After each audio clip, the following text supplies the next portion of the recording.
saraf nyeri, saraf sensorik sama saraf motorik.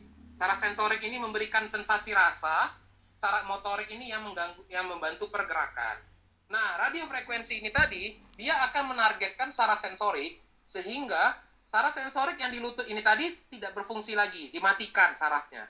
Dimatikan sarafnya supaya dia tidak mengantarkan nyeri kembali. Jadi pasiennya tidak akan merasakan nyeri. Namun, ada namun ya, namunnya dia tetap ada kelainan, lututnya tetap ada kelainan, tapi setidaknya dia tidak mengalami keluhan nyeri aja di situ. Jadi ini memang alternatif yang dilakukan untuk pada pasien yang tadi yang harusnya operasi tapi belum mau ataupun juga tidak bisa kita lakukan operasi. Misalnya karena faktor usia atau ada kelainan darah atau ada hal-hal yang lainnya.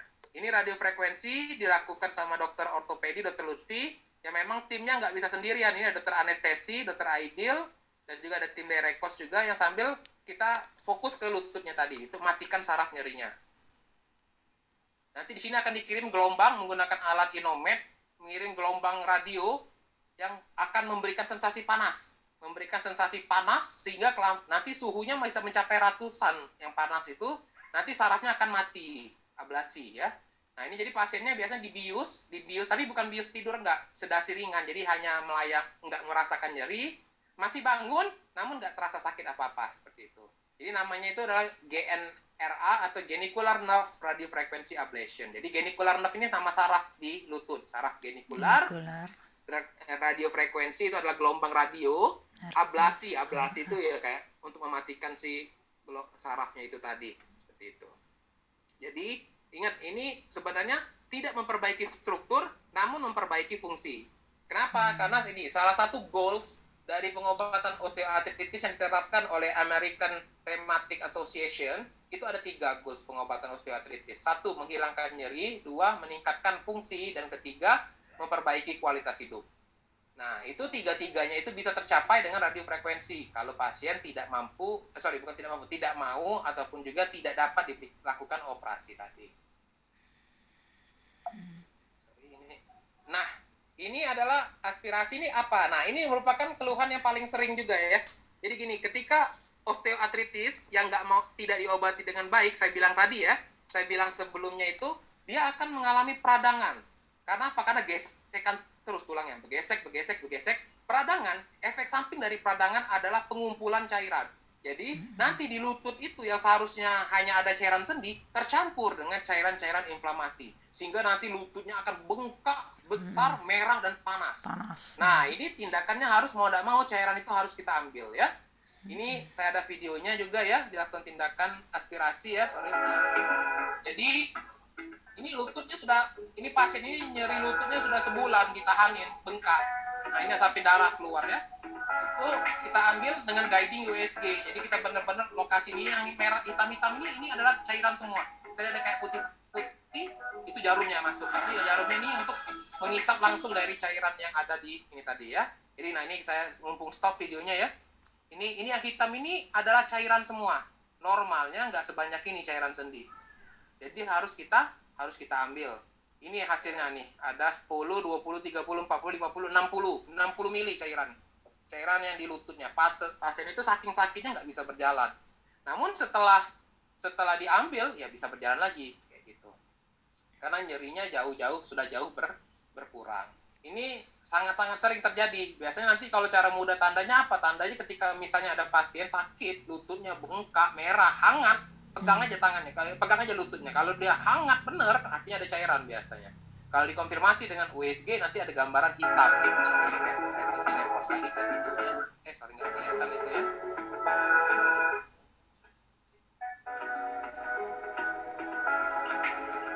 Cairan radang ya, yang tadi ya, ini nah hitam tadi ya. Jadi harus, kalau saran saya kita lakukan dengan guiding USG. Jadi benar-benar yang kita tusukkan itu tepat di celah sendi, enggak menembus sampai ke tulang. Yang kadang-kadang sering terjadi kalau kita tanpa USG itu, ketika jarumnya masuk, itu nyentuh tulang, itu yang sering sakit. Yeah. Sebenarnya lutut itu, saraf nyerinya tuh, dia tuh hanya di daerah kulit, saraf perangsang nyerinya. Jadi, kalau jarum itu masuk, pada saat masuk aja terasa sakit. Setelah itu dia nggak terasa sakit. Namun kalau dia terasa sakit, biasanya ada kesalahan. Entah itu kena ototnya, ataupun juga itu kena tulangnya yang paling sering ya.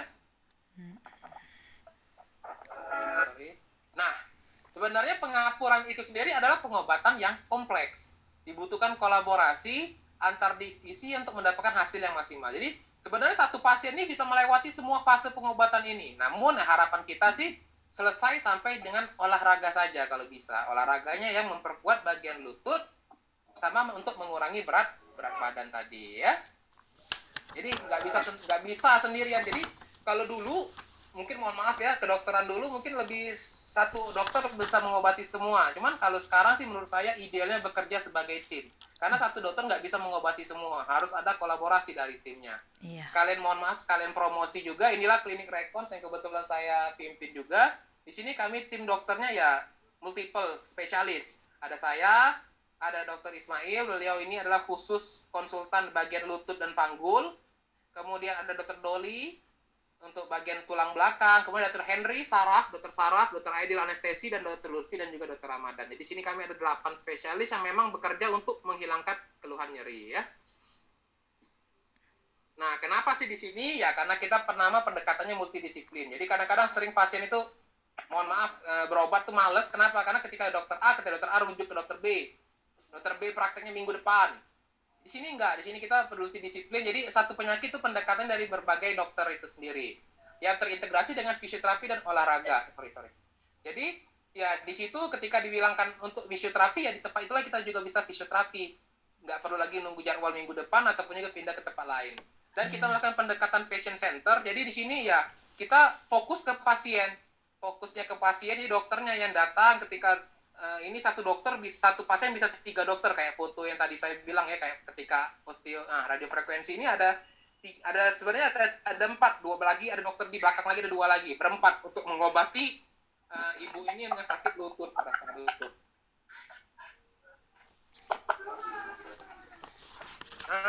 Dan kita one day care, alatnya lengkap dan juga SDM yang bekerja di sini sudah diseleksi secara maksimal dan memang sesuai dengan kompetensinya masing-masing. Jadi tidak ada satu dokter bisa menguasai semuanya.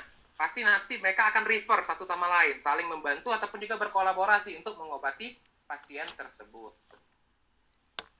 Ini kalau emang kepengen lebih tahu mengenai Rekos, bisa dicek bisa kontak adminnya atau cek di Instagram ataupun juga bisa langsung lokasinya di Jalan Balayuda di Simpang Polda, belakang Panglongkayu. Oh, itu rumahnya itu. Oke, mungkin ini aja sharing singkat saya mengenai sakit lutut, pengapuran. Mungkin bagi Bapak Ibu yang ingin bertanya, boleh kita sharing di sini cerita. Nanti tolong dipandu moderator untuk supaya efektif nanti untuk sharing ataupun juga diskusinya tadi. Terima kasih. Oh ya, terima kasih Ananda, Dokter Nurzaki Abdel, panjang namanya, Abdel Fattah, ahli ahli ilmu faal olahraga klinis. Banyak ini mungkin yang mau bertanya ini. Tadi sudah lebih dari 30 menit disampaikan panjang lebar. Iya. Mohon maaf. 32 menit. Nah, jadi kami buka di sini ruang tanya jawab. Kami buka dulu pertanyaan satu-satu. Jadi satu langsung jawab begitu aja Ananda ya. Biar nggak lupa. Nyai ya ini sudah. Kami persilahkan. Siapa yang mau bertanya? Langsung diangkat tangan atau langsung unmute yang mau bertanya. Ada? Assalamualaikum warahmatullahi wabarakatuh. Waalaikumsalam warahmatullahi wabarakatuh. Terima kasih Pak Dokter. Oh, Pak Ruben ya? Ya. Oh ya. Saya duluan ya Bu ya, mohon izin ya. Ya. Jadi dari penjelasan Pak Dokter tadi, Ananda Dokter Ananda Dokter Nur tadi, Nurzaki ya. Iya benar. Wilayah penjelasannya itu menurut saya adalah semua masuk aspek wilayah penindakan. Artinya sudah terjadi. Nah, yang penting juga bagi kami ini adalah bagaimana upaya pencegahan. Iya. Supaya kami yang belum terkena penyakit dengkul ini bisa mencegah. Apa yang perlu kami lakukan? Apakah ada kiat-kiat tertentu, kiat-kiat khusus? Misalnya makanan-makanan apa yang bisa dijadikan alat pencegah sehingga kita tidak terkena penyakit yang Bapak jelaskan tadi. Oke, baik. Terima kasih, mohon penjelasannya Pak Dokter. Oke, baik. Terima kasih Pak. Iya, kemarin itu sudah saya rencana masukkan ternyata kelupaan ya. Ya mohon maaf. Ya, Itu. bener masuk ke saya pencegahan itu harus ada. masuk, gitu. Iya, iya. Jadi benar tuh. Salah satu yang paling penting dari suatu pengobatan itu adalah pencegahan. Mencegah itu lebih baik daripada mengobati. Preventif ya. Preventif. Jadi untuk unsur pengobatan yang benar itu ada pencegahan, preventif, kuratif, kemudian edukatif, dan yang terakhir itu bisa kita lakukan juga Rehabilitatif. Nah, jadi untuk preventif atau pencegahannya sebenarnya satu, itu adalah olahraga yang paling ideal. Olahraga, kemudian itu kedua yaitu adalah pengurangan dari berat badan. Sebenarnya kayak gini, etiologi atau penyebab dari sakit lutut itu ada dua, terbagi menjadi dua, yang bisa diubah dan tak bisa diubah. Yang tak bisa diubah itu adalah usia, kemudian jenis kelamin, ataupun juga penyakit riwayat genetik. Nah, namun ada penyebab yang bisa kita ubah. Penyebab yang bisa kita ubah itu adalah berat badan dan fungsi pergerakan dari sendinya itu sendiri. Jadi pasien disarankan untuk kalau memang alhamdulillah belum mengalami penyakit lutut, saran saya itu adalah kurangi berat badan. Kenapa? Berat lutut tadi itu menampung berat badan manusia setiap hari ketika kita berjalan. Terutama ada gerakan naik turun tangga. Jadi gerakan naik turun tangga itu bisa meningkatkan beban dari kerja dari si lutut tadi. Makanya biasanya salah satu keluhan pasien sakit lutut itu dia ketika turun tangga yang paling sering. Turun tangga itu terasa sangat-sangat sakit. Kenapa ya? Karena ketika turun itu beban tubuh kita bisa 4 kali terbebani sama lutut. Jadi memang untuk mencegahnya itu harus kita lakukan olahraga supaya apa? Supaya berat badannya tidak berlebihan. Untuk makanan, enaknya kalau penyakit tulang ini satu, yang nggak ada hubungan sama makanan. Kalau sakit rematik, kalau sakit asam urat memang ada hubungan dengan makanan. Namun kalau untuk pengapuran itu tidak ada hubungannya sama makanan sama sekali. Jadi nggak ada pantangan makan. Jadi paling sering ditanya pasien, dok ada pantangan makan nggak? Bu, kalau penyakit tulang itu pantangannya cuman harus aktivitas, gerak, olahraga. Salah satunya sih seperti itu. Jadi iya, pencegahannya adalah dengan berolahraga rutin dan jangan sampai sendi itu jangan tidak suka digerakkan. Jadi harus tetap digerakkan juga. Itulah, tapi jangan berlebihan. Mohon maaf kemarin sempat ada pasien ibu-ibu usia 50 tahun sudah mengalami pengapuran. Saya tanya, rajin olahraga nggak? Oh rajin, saya instruktur senam. Wah benar, tapi dia over terjadinya. Kenapa instruktur senam itu dia banyak gerakan melompat. Gerakan melompat yang memang itu membebani sendi. Berulang-ulang terus, justru dia terjadinya pengapurannya yang sekunder. Kenapa? Karena repetitif trauma yang berulang-ulang tadi. Jadi untuk mencegahnya itu kurangi berat badan dan aktif olahraga, namun jangan terlalu berlebihan juga sih, itu aja. Seperti itu Bapak Ruben, mohon maaf bisa terjawab tidak pertanyaannya? Apakah ada berat badan yang ideal Pak Dokter? Nah, benar. Mumpung berbicara berat badan ideal, kita ada rumus sebenarnya Pak. Ada rumus. Kita menentukan berat badan ideal itu menggunakan rumus BMI ya sebenarnya. BMI kalau emang nggak mau pusing, bisa dicek di internet namanya BMI kalkulator. Jadi itu adalah rumus itu berat badan tinggi badan dikurangi berat badan dibagi tinggi badan dalam bentuk meter kuadrat.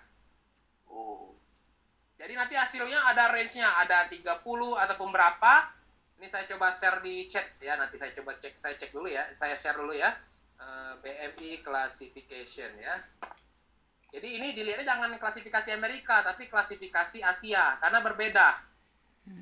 Kalau klasifikasi Asia itu dia lebih kecil dibandingkan dengan klasifikasi yang Amerika. Saya share di chat ya. Ini Asia itu underweight di bawah 18, normal itu 18 sampai 22, 23 sampai 27 itu overweight, lebih dari 27 itu obese. Itu untuk itu untuk wanita itu ya, women. Untuk laki-laki ada, untuk laki-laki boleh deh nanti. Nah, ini nih. Iya. Ya. Yang bagus ini antara 25 ke 30 itulah. Iya, benar itu range yang diharapkan pada orang untuk BMI normal itu sendiri. Kurang salah, lebih salah. Nah, itulah Ya, kesehatan. kekurusan. Terima kasih Pak Dokter. Sama-sama. Thank you. Ya. Boleh? Ada lagi yang mau bertanya?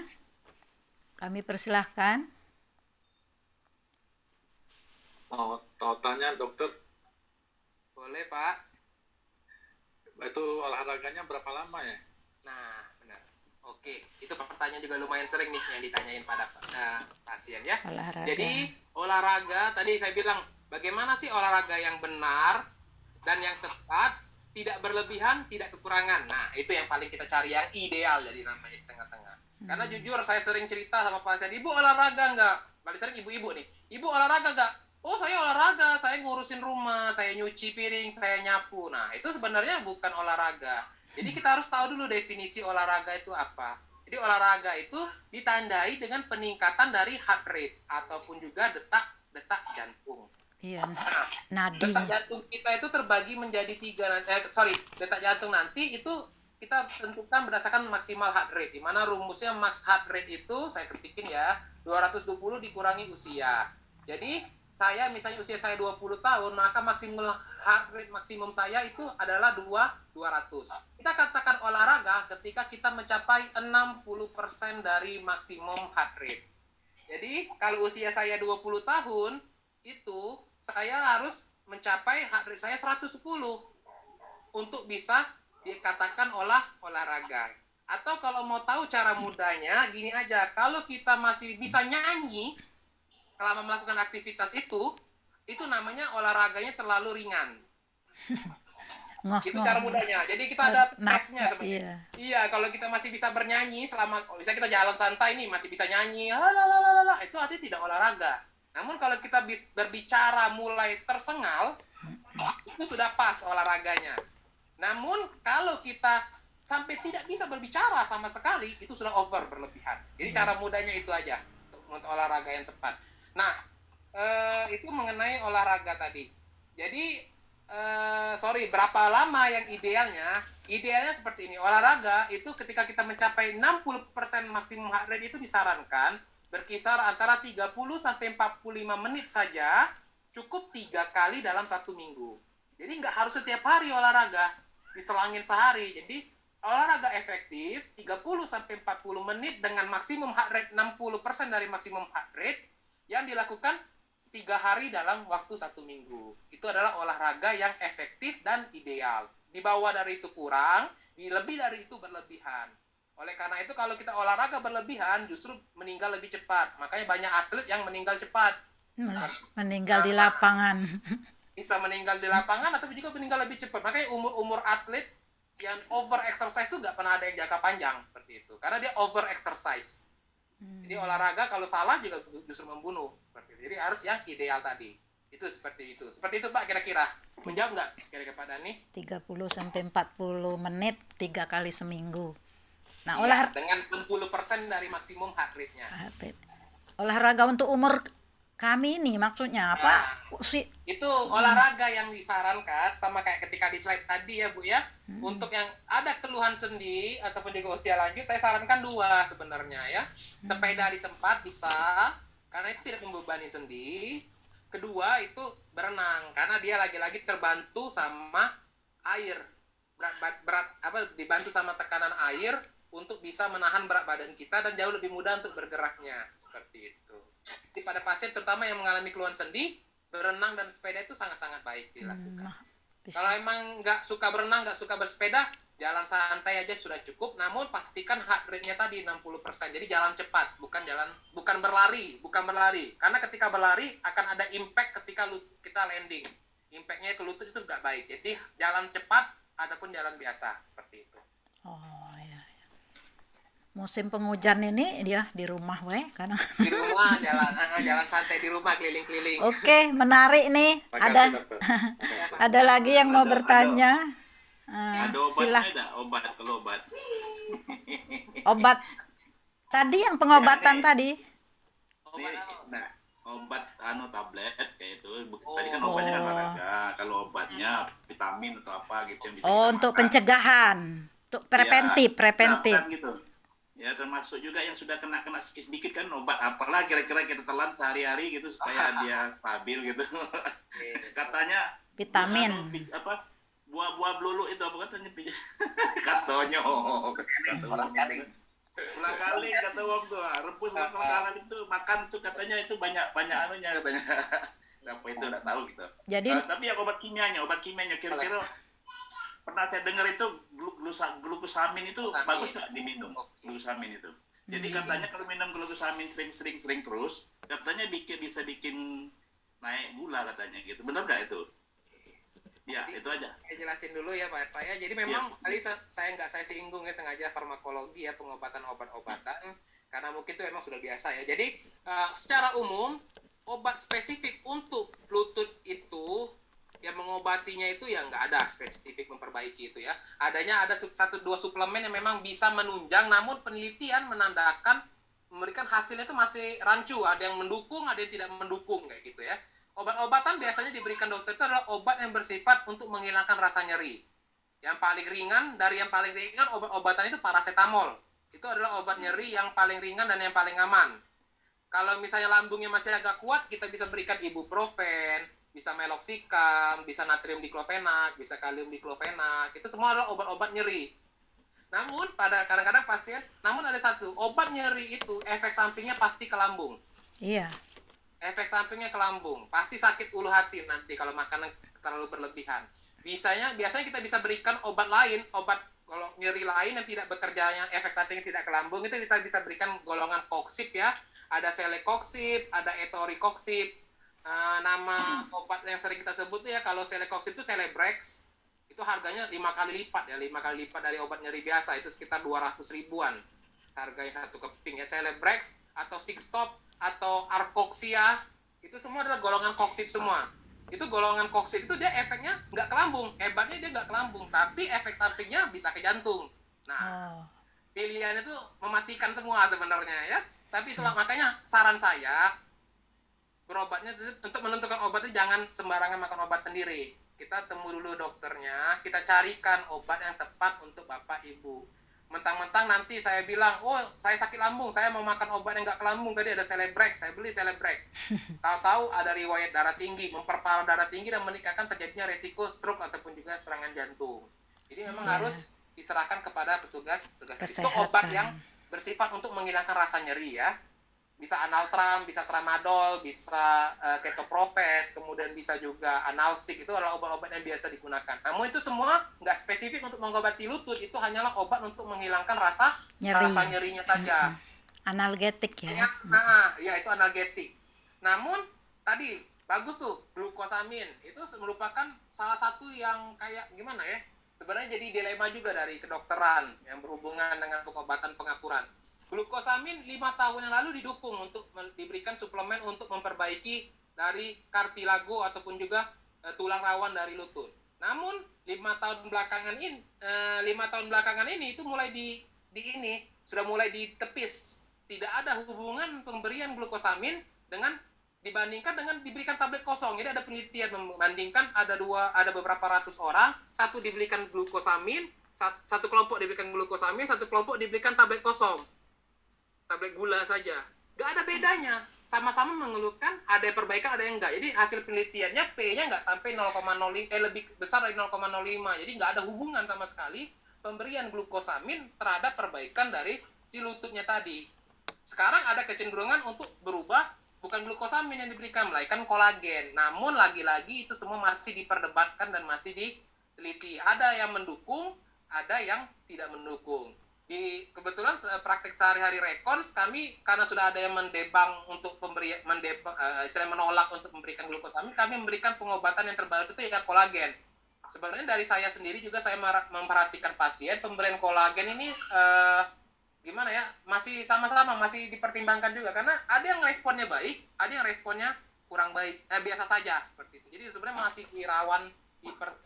masih dipertanyakan. Namun kalau memang ada yang cocok pemberian kolagen, boleh diteruskan pemberian kolagen. Seperti itu. Jadi pemberian glukosamin apakah meningkatkan gula darah? Ya enggak ya. Karena itu kalimatnya mentang-mentang ada glukonya ya. Jadi glukosa ya. Itu enggak kok, itu enggak ada hubungan sama dengan gula darah seperti itu. Jadi